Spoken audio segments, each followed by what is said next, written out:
Er is zoveel om voor te leven, ook al staren we ons soms blind op de miserie en problemen.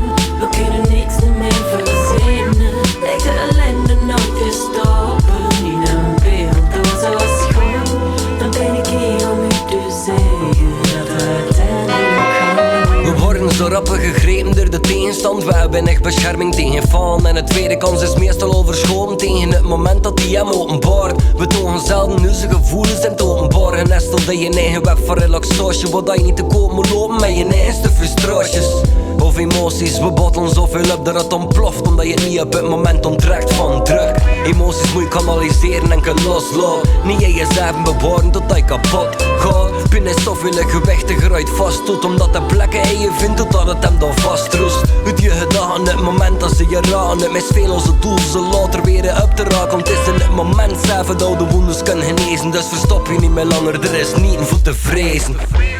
Er is zoveel om voor te leven, ook al staren we ons soms blind op de miserie en problemen. We kunnen niks meer verzinnen, lijkt de ellende nooit te stoppen. In een beeld dat zo schoon, dan ben ik hier om u te zeggen dat we uiteindelijk gaan. We zijn eens zo bewust van onze tegenslaan, herinneren ons zo goed de harde en de lege dagen. We nemen het kwalijk dat we niet onfeilbaar blijven en niet tijdens de vooropgestelde doel kunnen bereiken. We oordelen als over ons vallen, onze angst en onze tekortkoming. Dus we voelen ons al beschaamd, verlamd. Dat we niet sterker zijn of dat we geen reden vinden, maar dat we vallen terwijl we bezig dat we zo veel beter zijn. Ik weet niet of dat iets uitmaakt, maar dat komt ie. Jezelf een schuldig voelen over het verleden is geen optie. Vergeven is een sleutelwoord.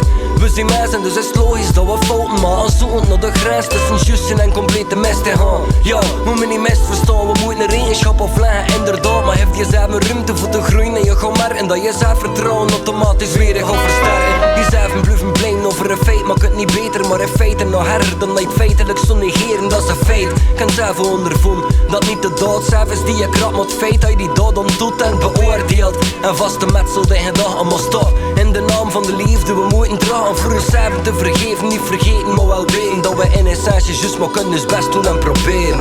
Ja. Er is zoveel om voor te leven.